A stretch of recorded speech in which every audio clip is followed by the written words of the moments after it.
Okay. Yeah. What's up, Latrice? What's up, Fine 29?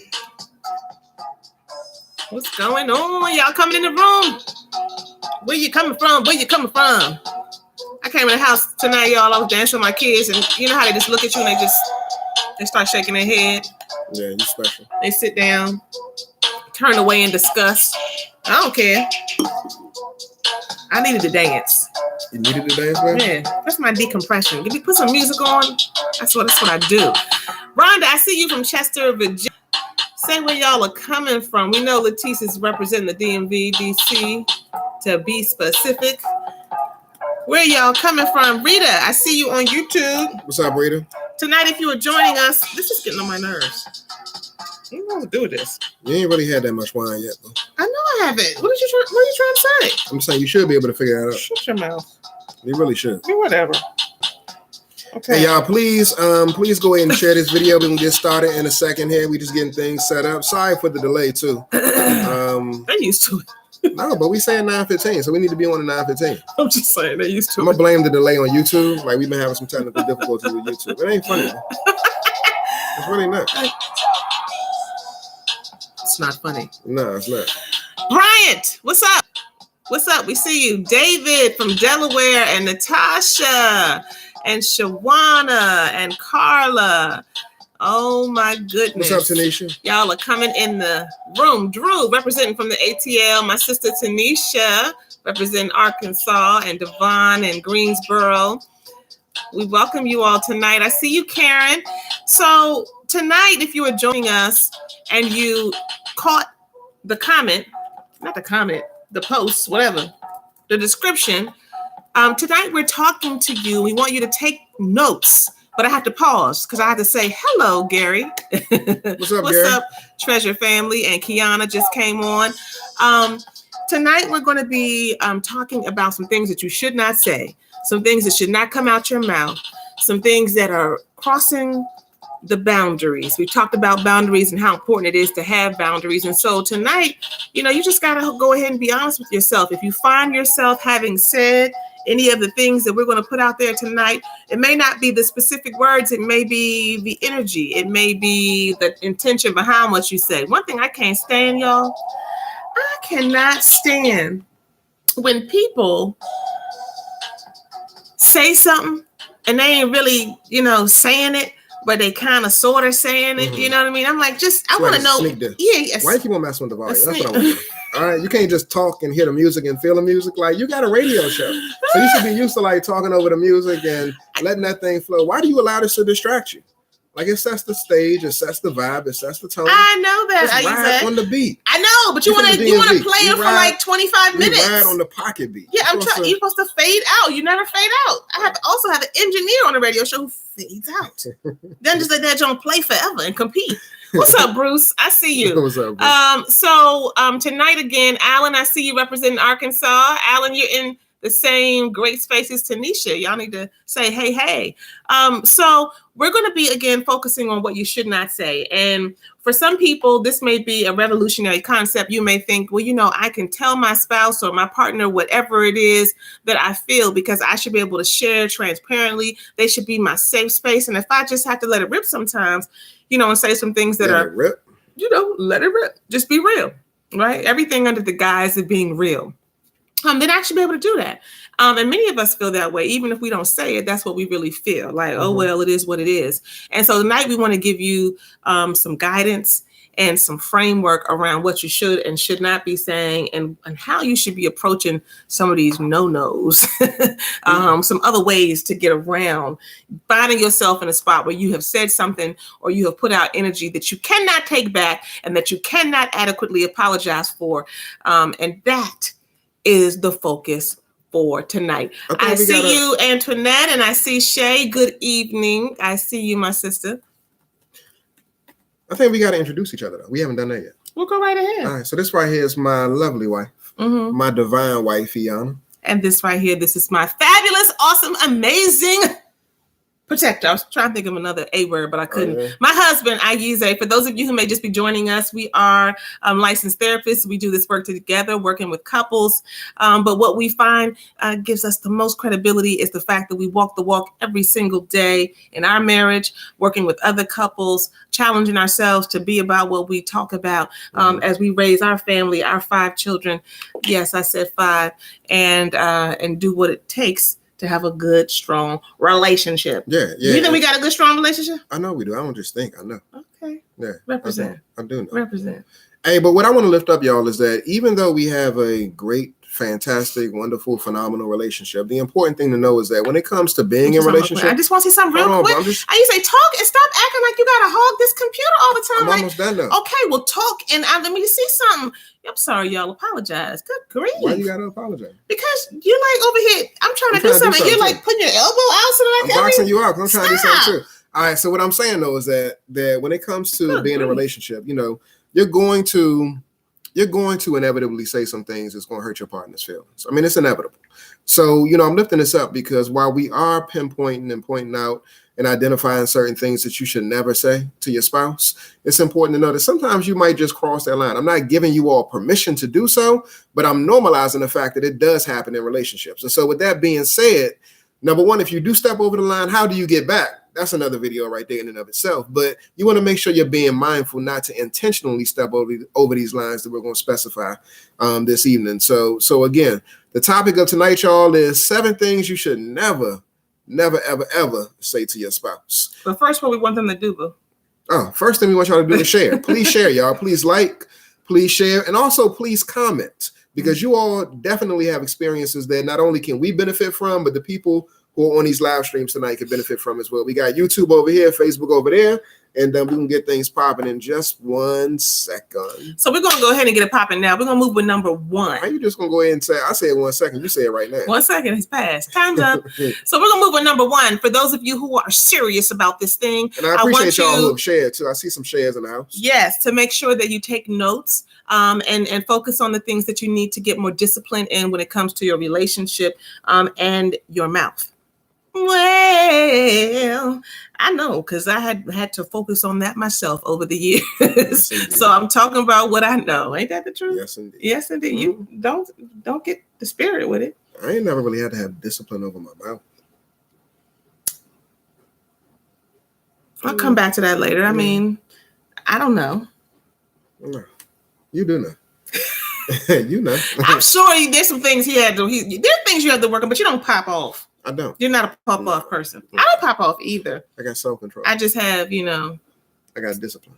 Shut up, you said whatever. Don't even try it. Whatever. Okay. You're trying to make yourself seem like something, like you're a little more progressed. Is that a word? In some ways, you're a little more advanced than I. In some ways, I am. Yeah, and in some ways, you are.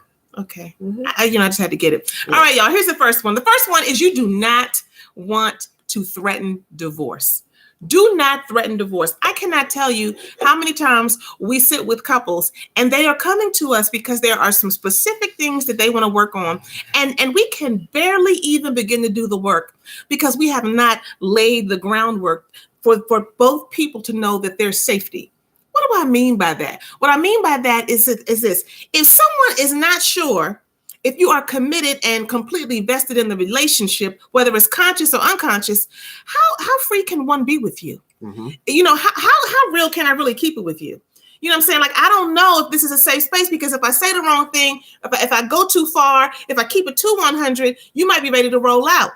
So whether it's, again, conscious or unconscious on some level, when divorce is threatened and people do that, like, well, maybe we shouldn't be together. Well, maybe we shouldn't be. You know what I'm saying? Like, I'm tired of this. I'm tired of dealing with this. I told you that, it just shouldn't. We shouldn't be here. And one person finds themselves trying to keep the relationship together. Like, we having challenges, but that doesn't mean we need to be out. Mm-hmm. And the other person's like, I don't know.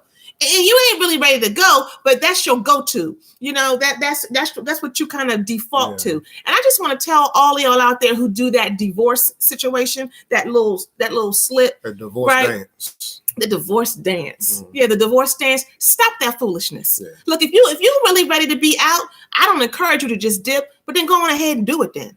Stop playing games. Stop doing that, because what it is an avoidance of intimacy. It is an avoidance of conflict. It is an avoidance of accountability. It's an avoidance of all kinds of things that your partner may be trying to bring to you when you just go to, well, then maybe we shouldn't be together.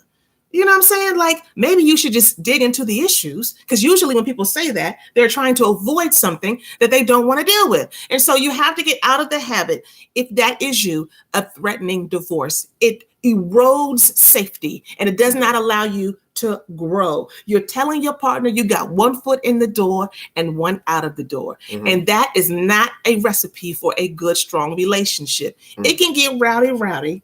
It can get raw, messy. But one thing that I know, between this one and me, we ain't going nowhere. Nowhere, right? And so that's what you got to have. You got to have safety in your relationship. I remember when we first started doing videos, and I don't know why this stood out to me so much, but it actually irritated me. Kind of like this dude over here on YouTube that's making these comments. I need to block him. Who's making comments on it? Yeah, he's probably the same person that's always giving a thumbs down when we do a video. Have you noticed that? Like, it's always like one person. You let me focus on that. I do. It's always one. Care. It's always we always get like one thumbs down. But it's one, so I know it's somebody who's watching. And like as soon as you post a video, I'm gonna put thumbs down. But I do want to give a shout out to Nate. What's up, Nate? And so who are you talking about? You talking about the comment? Yeah, you ain't trying to. You gotta scroll up. But yeah, so when we first started doing videos, y'all, somebody posted a video on one of our YouTube videos saying like, y'all gonna be divorced in 10 years. Wait till y'all hit that 10 Just now they said that? No, I'm saying when we first started doing videos. Oh, my bad. Follow along. Sorry. And so they said that y'all gonna be divorced in 10 years, y'all not gonna last, and blah, blah, blah. So I did another video, I think after that, saying like, coming for the dude, just saying like, we passed 10 years, and it was never even a question of mine, but just the fact that the expectation, and I understand it, because considering the state of relationships in the African-American community, more people are divorced or separated than they are married. And so I understand that dynamic, but at the same time too, I mean, when you see a couple that's doing some positive things, you need to support them. And it's not just about us, but it's more so about other couples too, who are out here, even on this live stream. If you see somebody doing something positive, if you see a couple that's trying to make their relationship work, don't block them. Don't hate on them. Give them some encouragement. Stop. They saying block them. Block that block dude. That person. Yeah. Stop. Send them to block nation. Stop. We got to lift up and we got to edify our relationships, because again, it's few and far between in terms of healthy relationships in our community. All right, number 2, y'all. The thing that you don't want to say to your partner is you're overreacting. You don't want to tell your partner you're overreacting. You don't want to tell them how to respond to a situation. A lot of times your partner may come to you, not even necessarily asking for your advice. I know you like to offer your wisdom, but they're not even necessarily asking for that. They want to be able to vent. They want to be able to emote. They want to be able to express whatever is on their heart and on their mind. And then when you start to tell them how they should respond to a situation, it's almost like you're minimizing their right to self-determination and how they choose to respond to any given situation. So again, you don't want to tell them how to react. Your spouse might be coming to you about work stuff. And, my wife, depending upon what we're dealing with, she might be coming to me about something. I might be tempted to say, don't even respond to that. Why is it that serious? Or sometimes you might say like, well, you're always stressed. Yeah. I mean, what doesn't bother you? Comments like that. So those become fighting words, y'all. They definitely become fighting words. And what do? They minimize your partner's feelings. Yeah. Right. And they make your partner feel as though what they're saying is not valid. Maybe I'm off, right? It's not creating that safe space in the relationship. Yeah. And a lot of times we're trying to keep the other person from being upset. You may have good intentions. You want to keep them from being upset. You want to make them feel better. Yeah. So you try to rationalize with them. And it's not about rationalizing. Feelings are feelings. We said this before, and I will say it again. What you gonna say? I'm gonna say this to y'all, but I'm saying this to you too, to remind you when I come in here with all my feelings. Feelings are not right or wrong. They just are what they are. Yeah. I don't need you to correct them. We don't need to edit them, and we don't need to justify or qualify them. They are what they are. Everybody has a right to their feelings. People feel something, and it just is what it is. And so if we just remember that, then we will resist the temptation to tell our partner they're overreacting, or they're doing too much, or you're doing the most, or like it's not that serious. All of that is perceived as judgment. And if you know what I'm talking about, go on ahead and put some hearts up, do something, because we have to understand that it's important. And I'm going to talk from a woman's perspective. It's important, but it's for women and men. But I'm a woman. to feel validated, to get some positive energy based on what we're experiencing and what we're going through, not to be told, really. I mean, I'm gonna go back to, this is another example, real quick, y'all, real quick. Remember when I was at that job and I was coming home every day? Some of y'all probably done heard this. I was stressed as I don't know what. This job was the worst job of my entire existence. I hope I don't never have nothing that ever outdoes it. Because I can't, Lord knows, I'll be like, sorry. I never have any other experience like it. You know what I'm saying? But I love y'all giving it. Y'all give it up on Facebook with all of the emojis and so forth and the love. But my husband, as I came home every day, I would call this man on the phone. I'd be rapping to him and I say, man, what would I say? I would start off with. First, you would tell me about how you was crying on the way home. I didn't ever say that I was crying. I would cry on the way to work. You would cry on the way to work. That's how bad it was. I was crying on the way to work. Sing gospel songs. Sometimes I'll be talking about, you have to encourage yourself. I'll be having to get myself hyped to go to work. You know what I'm saying? Discipline that it took from me. Yeah, to manage myself. So transparently. To manage my emotions. I'm not closing all the way. Talk about because I think this is important, because sometimes we don't know as partners what the other person is feeling or what's happening for them. You ain't gone in real detail other than just kind of like, what he said to me eventually is like he started filling in the sentences. Because I will always say, this is the most dysfunctional place I have ever worked in my entire life. And so eventually he started cut me off, and I'd be like, boo. He'd be like, what? It's the most dysfunctional place you ever worked in? Mm-hmm. Yeah, I know you say that every day. So he was starting to get a little irritated by it, right? Mm-hmm. So talk to me about, what I'm saying, what was going on for you? Why was that like, I don't know if the word is unbearable or whatever, but why were you just kind of like, I'm done with that? Like, I don't want to hear that no more. Because I needed that. I had particular stories, specific situations to share every day.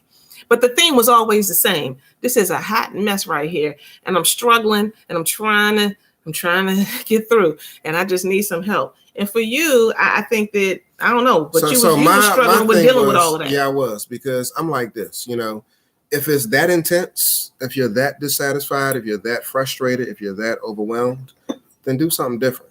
Now, granted, there's consequences. No, this is what I'm thinking. Okay. There's consequences that come with doing something different. Of course, there's a loss in pay. You mean like quit? Yeah. There's consequences that come with that. But again, if the stress and the intensity of the angst and the pain, the frustration that you're experiencing is to that level, then instead of dumping that on me, let's strategize about doing something about it. So my thing is like, instead of complaining, I was looking for another job the whole time. Yeah, I know, but it's like, and this might be just me and my impulsivity, like just stop, which would be reckless, which would be. We'll be right back after this commercial break. Because I know this man ain't never told me, how about you just quit then? Just roll out and not get that fat paycheck. No. Every 2 weeks. You ain't never told me that. I did. I did make comments like that. But again, we had certain responsibilities. You know how sometimes you make soft comments like, well, you should, there ain't no strong comments like, boo, just go ahead and drop that then. We'll figure it out. You did not tell me like, boo, you can go ahead, just quit. Again, you didn't. No, I did. Like straight up, like, baby, just let it go.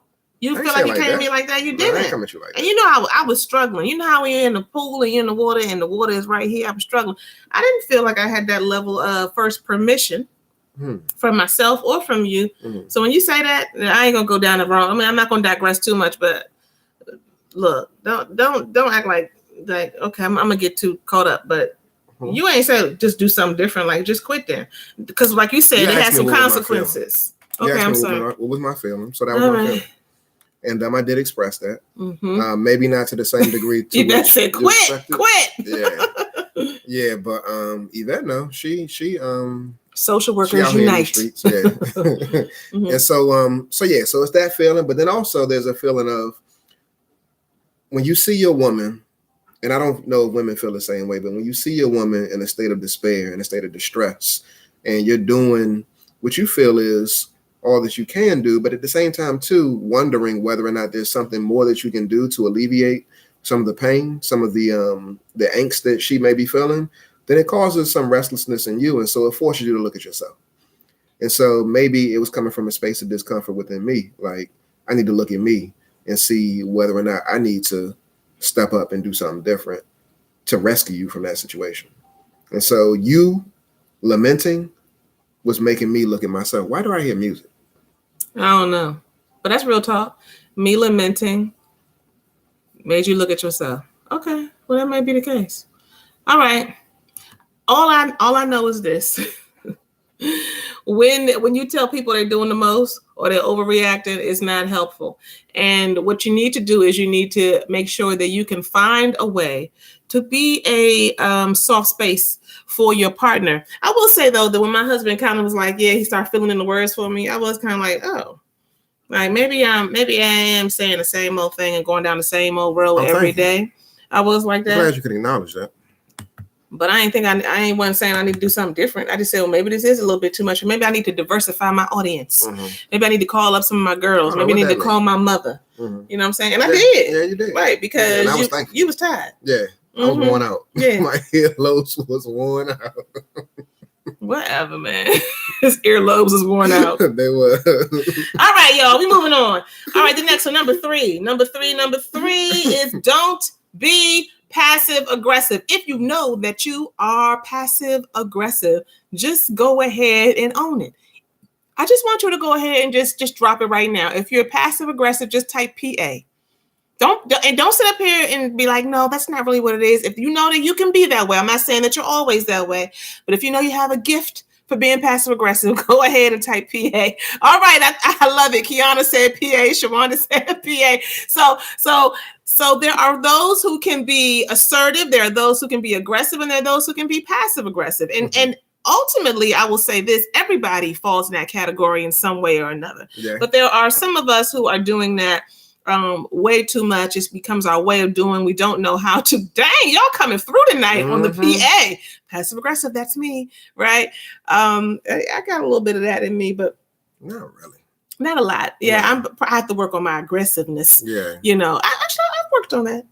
I'm not that bad. No, yeah. You used to be an aggressaholic. Yeah, I'm a recovering aggressaholic. Mm-hmm. Ooh. Yes. And I have transformed into learning how to be assertive. And, passive aggressiveness is not something that I really do that much. But I will say this. You really have to challenge yourself. You have to ask yourself, when you are being passive aggressive and you know you're doing it, or you can look back, because a lot of times we don't know in the moment. We look back and we see that, I really, have I said what I needed to really say to my partner? Have I really broken that thing down, or am I just kind of making a comment? So what was that supposed to be? Mm-hmm. Where was you at the other night? So what happened with that bill? Oh, and then you make another little comment. You know what I mean? It's never a clear, straightforward, right, conversation. Yeah. Then you are really undermining your relationship because you're not allowing the opportunity for a breakthrough. Mm-hmm. You're not allowing yourself to be able to say what you feel, to put it out on the table, of course, to be mindful of how you do it and to be mindful of how you put it forward, but to just put it down. Gary said, apparently that's me. He is passive aggressive, right? But what are we doing? Said, big up yourself. Big up yourself, Gary. So look, I mean, but for those folks who are passive aggressive, you have a little bit of a talent for that, just a little bit, a little bit. Mm-hmm. And so what I would ask of you all tonight, who, dang, y'all coming through on that. What's happening there? Why is it easier to be passive aggressive, right? We're not judging, we're just analyzing, right? Than to just speak to the issue, to just say what it is that you feel, to just put it out there, whether you're going to speak it, write it, leave it on a voicemail, whatever. Why is that? Because somebody dropped some comments. I want to know. Natalie said, well, I want to know. Why are we doing that? I want you to think about the most recent situation, whatever. What is it?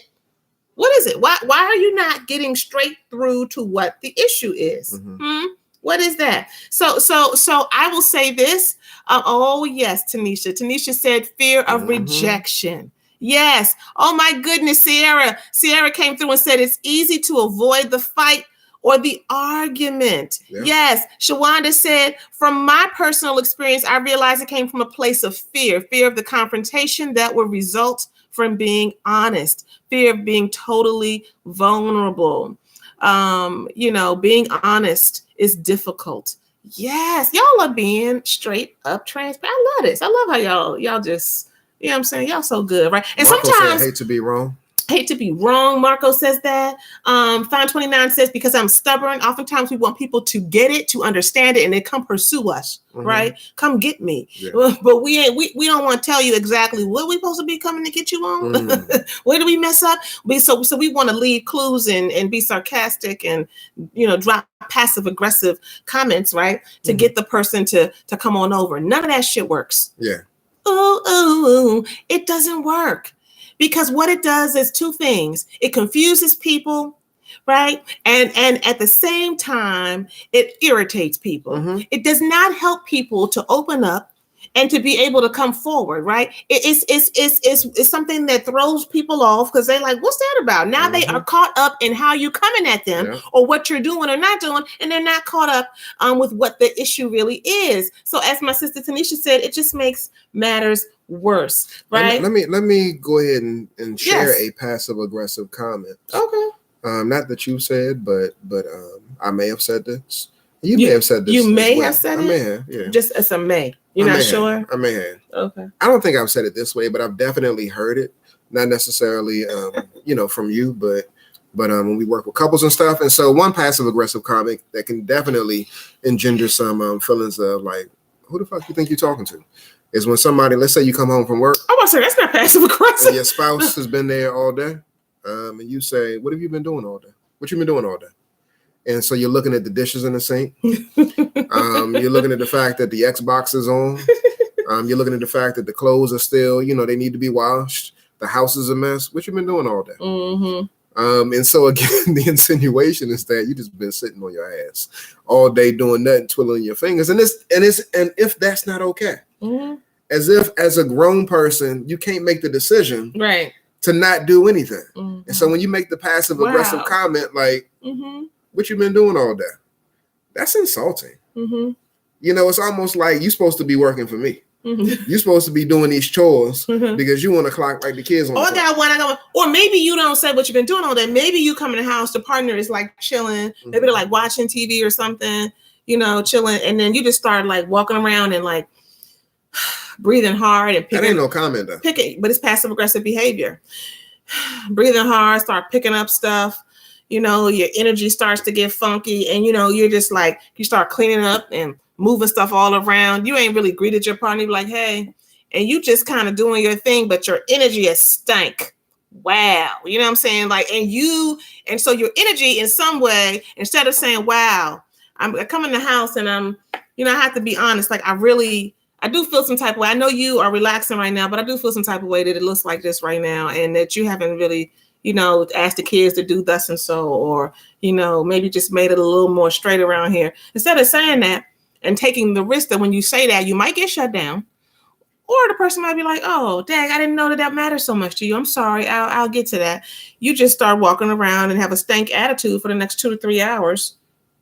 Ooh, angry cleaning is passive aggressive as fuck. I do it all the time. Yvette said that. She didn't say that. She said AF. Well, you have a partner in your brother here. I use a ma'ad. I was wondering if you were coming for me. This man. I was wondering if you were coming for me. It's an aggressive cleaner. I'm glad you made that comment, Yvette. Because what was I doing right there? You being passive aggressive. Yes, you were.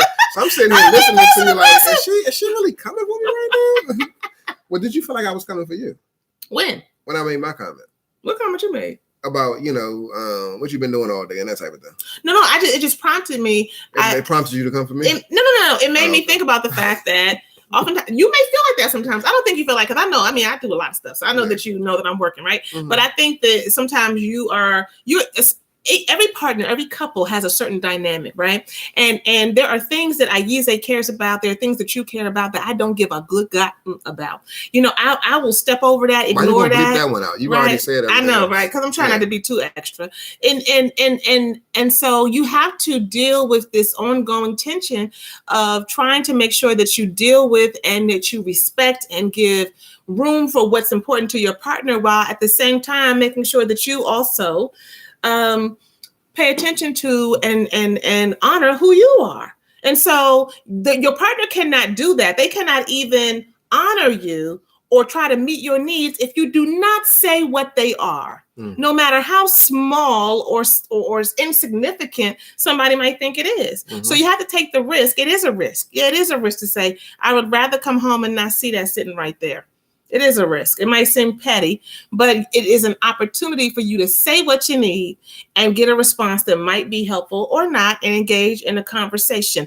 Healthy confrontation is a part of a successful relationship. If you do not have confrontation, if you do not have healthy conflict, you are not helping each other to grow. You are supposed to promote each other's growth. You're supposed to massage each other and agitate each other to the next level in your individual lives and your relationship. I don't know how many times, it hasn't been a whole lot actually, but it has been more than a few times where we've had couples come before us and say, we don't really argue.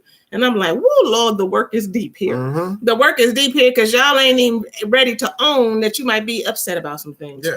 Ooh. So that means that healthy confrontation is okay. We cannot be passive aggressive. We have to say what we need. What's the next one, babe? The next one, y'all, is don't speak in absolutes. Don't speak in absolutes. You never clean up. You always blaming me for something. You always criticizing me the way I take care of the kids, the way I get the kids a bath or don't get the kids a bath. Don't speak in absolutes with your partner. Whenever you're saying a always or never, it's always wrong, y'all. It's always wrong. So again, don't speak in absolutes. Yeah. Right. Always and never. Keep those two words out of your vocabulary. And I think that we've gotten so good that, I'll say you always. I'm like, well, you don't always. We correct ourselves automatically. You never, well, maybe not never, but because we already know as soon as you say that, you on your emotions. You're in that emotional space and you ain't talking from a space of clarity because you are using absolutes. So don't speak in absolutes. And it's not just about not speaking in it. When you discipline yourself to not go there, then you remind yourself it's not all the time. It may feel that way, but you have to make sure that you honor and you pay attention to what your partner is doing that is working. Maybe they do, I don't know, leave the socks on the floor and the cap off the toothpaste and the hair on the sink and, drawers on the floor, 80% of the time. But 20% of the time, they're doing all right and they're making an effort. And so if you're not paying attention to that and all you have something to say about is everything that they're not doing, you're on the wrong track. You cannot speak in absolutes. You have to look for opportunities to give praise and to create more of what you want to see. And the only way that you do that is by saying, "Oh, I like that. That was good. You did that. Thank you, Boo. Appreciate it." Yeah. Right? Isn't that right? You have to do that. And some things we're going to have to live with. I said this before. We've talked about this. So let me back that up. Some things you're going to have to live with. 77% of the issues that couples deal with, 77% of the issues that successful couples deal with are not resolved. Do you hear me? This is based on research that has been done. They're not resolved. So that means 23%, only 23% of the issues that couples deal with in terms of conflict and so forth, and learning how to be one and live together and coexist are resolved. What does that tell us? What that tells us is that, Aiza and I are two different personalities, right? I call myself an extroverted introvert, right? He calls himself an introvert, right? I like to whoop, whoop. He like, can we just lay back and chill, right? Yeah. I'm like, well, what can we do? Can we go out? And then he like, but can we just relax for a second, right? And he wants things to be like this. And I'm like, but can it be a little messy?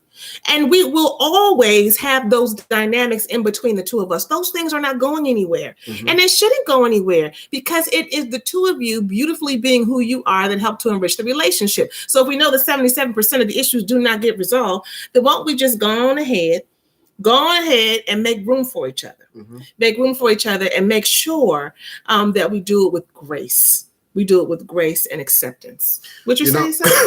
I would. One thing that I do want to say as well is that if you're finding yourself in a space where you want to speak in absolutes, I think that you need to do some self-work first and really examine like where those feelings are stemming from. So if you feel like your spouse never says, I love you, Really do some self-work and ask yourself the question, is that really accurate? If you feel like your spouse never touches you, never kisses you, never rubs you, never wants to make love to you, really do some self-work. And the most important thing is that if you find yourself in a space where it's not as frequent as you would like for it to be, then you got to have a courageous conversation. Ask the question, ask whether or not or how or what can be done differently so that you can get what it is that you want. Mm-hmm. And it's not that you got to shape up and do something different per se, but you want to make sure that it's a safe space for them to feel comfortable to be able to express what barriers may be present in order for him or her to come to you the way that you want to be approached. Again, if you're speaking in absolutes, it's a problem, but find a way to open up the door so that you can get the intimacy and the connection that you're looking for. Yes. This next one, y'all, I love some of the comments that you all are dropping rather. I'm gonna come back to them in a second, but I want to get to this next one. Please do not talk about each other's family. Do not make disparaging, not nice, passive aggressive, mean comments about their family, even though it's all true. Look, you can't do that. You have to have discipline when it comes to family. See, what we talk to you all about a lot is the fact that you all have been attracted to one another so that you all can help heal the gaps that exist. And a lot of these gaps that exist come from family, right? The family that each of you grew up in, the things that you got and that you didn't get along the way. And so who knows you better? Who knows your family dynamic better than your partner? Oh, your partner knows, right? And they can call you out on some things, and they can drop some things, and they can see some things, that you often cannot see. But we have to take that kind of insight and that kind of privilege as just that, a privilege. And we have to make sure that we do not just drop stuff out here. It's a lot of things that I know about my family that if my husband just drops it, you know what I'm saying? I'm like, I'm not receiving that. Like, back it up. It's the things that I know that I've made comments, about your family. And I don't think it's well received. He already know, but he like, ain't nobody asking for that, right? So you have to be mindful about how you talk about your partner's family. And you have to make sure that you think about it and from the standpoint of if it were you. It's hard. It doesn't mean that you can't share how it makes you feel. So we're going to go back to relationship 101. When you do this, it makes me feel as though so-and-so. Yeah. I feel thus and so when this happens. So you're focusing on, when you call your mom after we have an argument, it makes me feel as though the conclusion, the process, the results of what we're dealing with are not between me and you. It makes me feel as though this is being refereed by your mama. And I don't feel good about that. Right now you're focusing on how you feel versus saying, you know what? You need to cut the cord. Your mama always in our business. You always taking stuff to her. I need you to get some thoughts and feelings of your own. Right? You can go all kind of ways with that, right? But we have to be careful when you go there. You know what? You are just damaging the relationship and the connection in ways that are really difficult to repair. It's doable, but it becomes something that's really hard. Yeah, and I want to add on something to that. I think that in addition to not speaking about your spouse's family, it's important that you don't reference your spouse's family as the genesis of whatever issues that are currently present in a relationship. And so you don't use, again, that historical background, that information that you have that's so sacred to be the reason why you all are currently engaged in an argument. You don't use that to justify or to explain his dysfunction or her dysfunction, unless you have permission to do so. Because again, you're lifting up sacred and secretive and private information that your partner is giving you. Secret? What you talking about? It's private. It's personal information that they've given to you, that they've given you access to. And now you're using that in the course of an argument, a discussion, a conversation to say, this is why you are who you are. And so that's when it becomes a problem, because again, this is sacred stuff. Like, I don't need you psychoanalyzing me in the course of an argument. I don't need you psychoanalyzing me and looking at my past and my history when we're engaged in a discussion just because you don't like my point of view. And so you need to be extra careful about how you engage your partner, because again, unless they give permission, then you might be stepping on really shaky and rocky soil or shaky territory, because it's not a good space to be in. Like, nobody wants to feel like you're lifting up my past history and you're using that against me, being as though I've given that to you in a vulnerable space. Yeah, well said. Well said. Yeah. How many of y'all bring up your ex? That's the next one. How many of you bring up an ex-husband, an ex-partner? How many of y'all do that? Even if you're doing it on a sneak tip, like, well, in my past relationships, maybe you don't say anybody's name, but you say, I've just not had to deal with this before. This has never been an issue because, all the persons that I've been in a relationship with before understood this. How many of y'all do that? Kiana said, hell no. Right? Hell no. Yes, let the past stay in the past, Annette. That's what we have to do. So I just think that we need to make sure that we reinforce that tonight, that you never should bring up an ex. Yes, Janie, we don't do that. Okay. We don't bring up an ex. And sometimes I'm surprised by how often that can happen. And people think that that's okay. Or, I actually think a lot of times folks know it's not okay, but they somehow go there. And I just want you to understand that it's not okay. Bringing up an ex or trying to get someone to rise to a certain place that you want them to be in, right? You want them to do different, be different, act different, hear you differently. You are literally putting something up in front of them that is blocking their hearing and blocking their perception. I can't hear you because you just said that name. No, you didn't just say that. I can't hear you. You know how we talk about how you talk to people? People can't hear you if your tone is off, right? If your energy is stank, right? If you are too extra with it, nobody hears you because of all that you're coming with. The moment you say an ex's name and you start to bring that into the equation, the same thing happens with your partner. Now, thankfully, my husband has never done that. Lord, thank you. Because I'm going to tell you right now, knowing who I have been and even knowing who I am now, I don't give a good what. I don't care what you talking about. I'm focused. I'm laser focused on the fact that you had the nerve to bring up somebody else's name. Why are you talking about them? What is that about? We have an issue. Now we got to go through that whole thing and process that thing out for the next 5 to 7 days before we can even get back to what your point is. Really? Do you understand? Because that's how I be.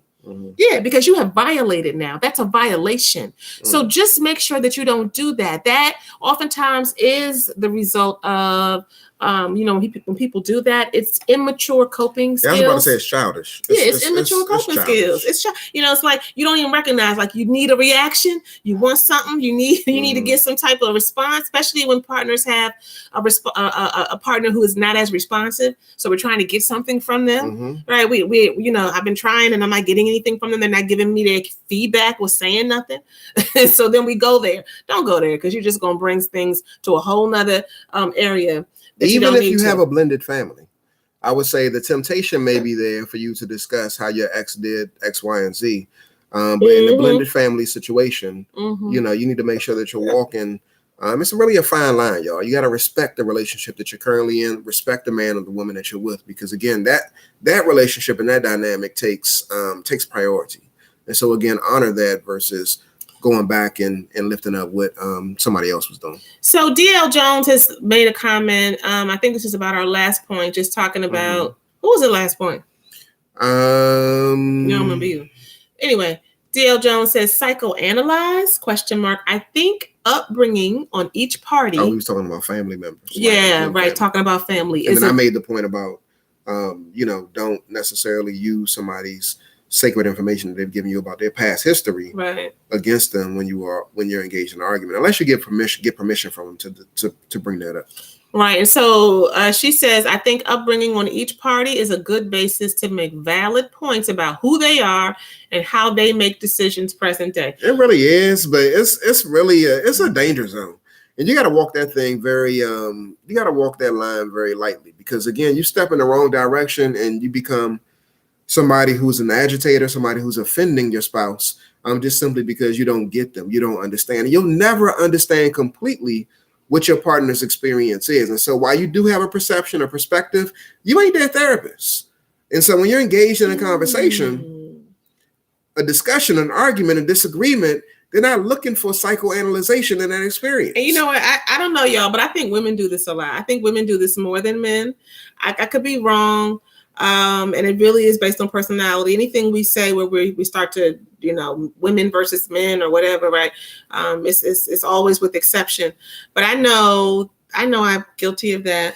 You're doing what your daddy did. You're doing what your mommy did. I'm guilty of that. And I feel like I hear a lot of women talk about, his daddy this or his mom. I don't really hear, men do that as much. And so I could be wrong, but I just feel like that's something that we have to really get some discipline around.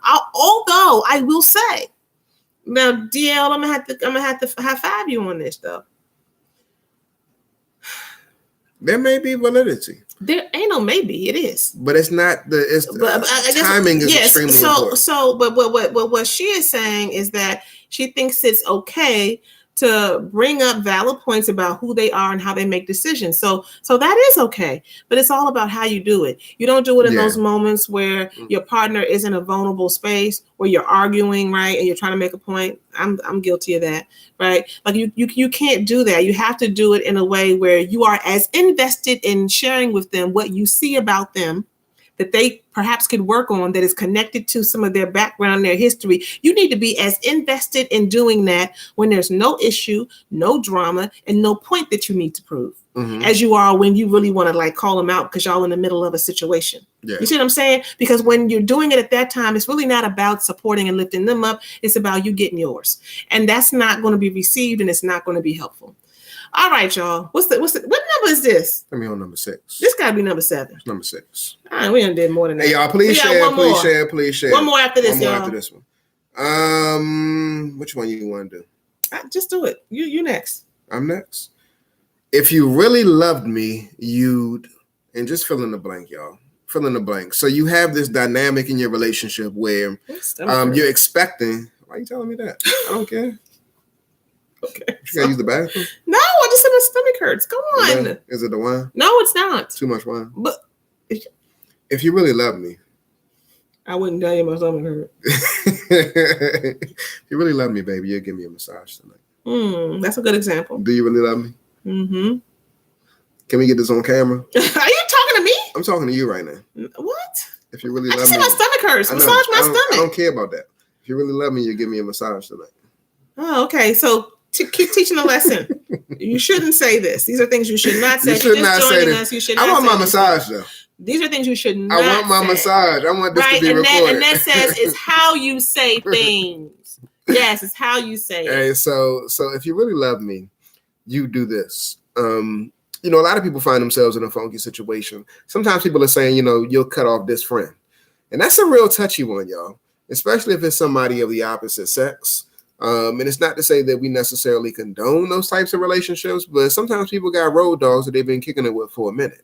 And so if you have somebody that you have a deep, profound relationship with, and whether it be a man or a woman, same sex, opposite sex, and your partner is saying, if you really love me, you'd manage that relationship a little bit better. You cut that person off. You're giving them ultimatums. So essentially, when it comes to giving ultimatums, the person does not feel like they're in a good situation where they got to prove their love for you. You all are married. He asks for your hand in marriage. In a committed relationship. This is about spouses. Or you're in a committed relationship. And so again, they should have already put in the work to show or to demonstrate that they're worthy of being in relationship with you, that they deserve your love. And so if you're finding yourself saying that you need to do this, you need to prove your love to me, then really what type of love do you have?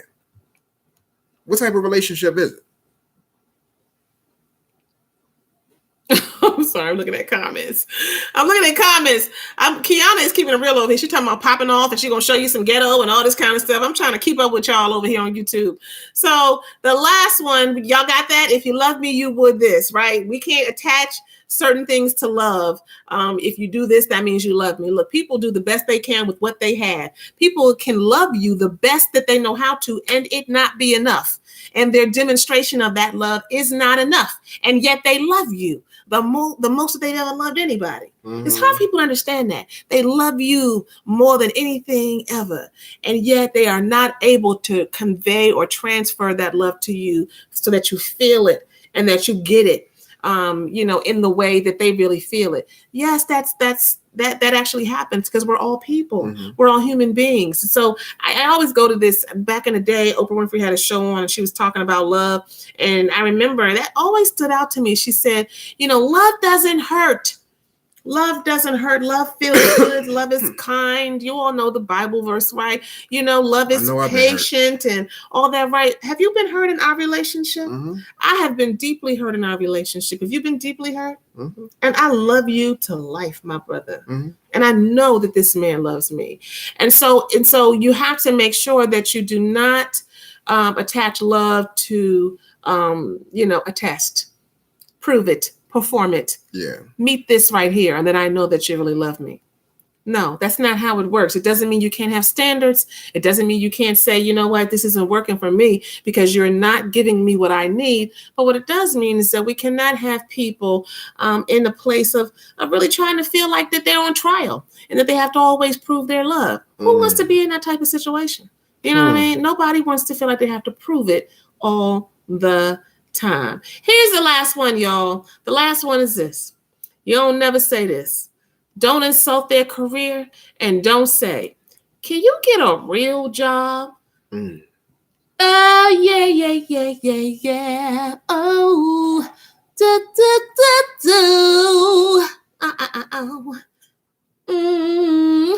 Don't say that, y'all. Yeah. Now, I had to give a little tune on that because that can be difficult for some of us because we are quick to judge. We are quick to tell people what is okay and what's not okay. Are you bringing in the money or are you not? Mm-hmm. Are you doing it like you're supposed to be doing it or are you not? We have all kind of, let me tell you something. I can talk from a sister perspective. But plenty of times I've talked with women and they say, I'm in this relationship, we're committed, but I don't know if I'm going to be able to go the whole way because he don't have a real job. He's not really doing this thing for real. And I got some standards. And I just want to say to you all this. It is appropriate to have a standard. Yes. It is ridiculous to not. Mm-hmm. So I'm with you on that.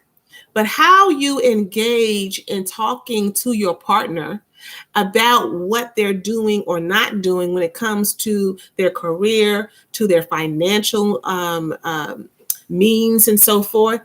You don't say, can you get a real anything? Why is that going to help you to get any closer to any sense of resolution or understanding about where they're going or where they're not going, where they are, where they're not? Why would they feel open to coming to you to talk to you about anything if you're going to say, can you get a real job? Right? It's not going to work. So you have to be mindful. And this is all about discipline. All of the things that we talked about tonight are about having discipline with your tongue. What do you say? How do you say it? What's the intention behind it? Mm-hmm. Are you just trying to get something out or are you trying to get resolution? Do you want to be right or do you want to be in a relationship? That's the question at all times. And so you just need to ask yourself that before you open up your mouth at any time. Mm. and I just love how honest Taisha has been here. She said, I'm guilty. I'm straight up guilty. Mm-hmm. So you have to make sure that you have standards in your relationship and that you have standards that you hold yourself to. That's what tonight has been about. I like what 36 soybean. What the standards are for what you say and what you will not say in your relationship. 36 soybean said, don't judge people's efforts. Don't judge people's efforts. And it's interesting that when I think about that comment, we as men and you all as women, and we know when we're coming up short. And so the effort that we're putting forth, it may not be the best, but who are you to say what you say in terms of, you're coming up short and, get a real job. Mm-hmm. It assumes a position of superiority. It's condescending, mm-hmm. and it's humiliating. Does this mean that someone should not be able to give feedback about their concern about the person's job or lack thereof? You absolutely should be able to give feedback. But again, it's all about how you do it. It's a delicate situation, so you got to approach it with some element of sensitivity and set him or her down. And we always propose and suggest a whole knee-to-knee type scenario where you're close to each other, you're looking eye to eye, and you're doing it gently, and you're doing it with compassion, and you're not doing it in a condescending way. Again, it may be the best that he has to offer. It may be the best that she has to offer. And if she or he feels proud about what they're doing, and even if they don't, Your goal is to uplift them. It's to assist them to go to the next level, not beat them down. And so if you feel like what they're doing is inadequate, why don't you show them a way or assist or even ask if they want some assistance to go on a different path? But if your goal, if you're trying to focus on just beating them down and making them feel bad, then you really shouldn't be in a relationship with them in the first place. If your sole purpose is to hurt that man or woman's feelings, but usually that's not the case. No, some people get to a space. That's not usually the case. Not people initially. Are frustrated and upset because they feel like I'm out here by myself. I'm doing whatever. I'm holding it down. A lot of people are broken too. A lot of people are broken. A lot of people feel hurt, and so because of that pain and because of that hurt, they want to hurt the other person, make the other person feel bad. Yes. And so what I'm saying is that if you're in a space of brokenness, don't try to break him or her down. Again, if he's doing what if he or she is doing the best that he or she can do in this moment, show them a different way in terms of how they can do better. And if you can't show that way, then you need to step off to the side and allow them to figure that out on their own. Because again, if you're beating them up, beating them over the head, it's not going to help the relationship, and it's not going to help him or her, and it's not going to help you. I love what Devon has said here. Love them through the process. Devon or Devin, I'm not sure, but love them through the process. Yes, you can love your partner through the process. It's a journey in that. That's right. It really is. Yeah. So we have to be willing to, again, have discipline. And we also have to make sure that we find a way to get out some of our frustration. Most of the things that we have said here tonight, right, are an indicator that people oftentimes have a lack of tolerance for frustration. We don't have tolerance. We're like, look, we need to tell you some things. I'm gonna say some things, and these things are not helpful to the relationship. And so you need to get it out. And so then you start to make comments and put energy out that's not helpful. So at the end of the day, y'all, make sure that you find a place for you to be able to get what you need. And sometimes it's not from your partner. Sometimes it's not. Sometimes you got to be able to go find a support group. You got to find a good place in the community where you can go and share how you're feeling. Because here we talk about relationships. When you come and check in with us and connect with us on Thursday nights, in the 9 o'clock hour, I can't even say 9:15, 9:20, 9:25. I don't know. Whenever we get on here, 9:15. Whenever we get on here, we try to get on here at 9:15 on Thursdays. When you come and connect in with us, oftentimes, y'all, we're talking about relationship stuff. But at the end of the day, y'all, we're all dealing with very real stuff in our lives as individuals. We're getting up every day. We're going to work every day. Right? We got to take care of kids. People are dealing with depression. People are struggling with their own parents and their siblings and things that are happening in their immediate families. You're trying to make moves in your career. People going to school, trying to put food on the table, got bills and everything, right? Like it's all kind of stuff that's happening in our lives. And so when you come home and when you get with your partner and you are with each other, you're dealing with all of that. All of that stuff is happening at the same time. And so discipline is important. Discipline is important in having a process for how you are going to engage your partner. It is non-negotiable. So make sure that you keep it real, you keep it 100, but that you also respect and honor the boundaries that are essential for every solid relationship. If you do whatever you want to do and you say whatever you want to say, I promise you, you will not maintain that relationship. 100. It don't work like that. You got to have discipline in every place in your life. And we are often willing to do that in every other place, but we think we can let it rip with our partner. And we have to make sure that we don't do that. Okay? We cannot do that with one another. Again, if you are just joining us and you got to go ahead and rewind this and take it back to the top. Tonight, we talked about what's up, Stephanie? 7 things that you cannot say, you must not say, you should not say to your partner. You got to have discipline. You got to have a way to get your feelings out, but you also got to make sure that you honor and respect the relationship, the roles and the rules and the boundaries that come in all good, successful, healthy relationships.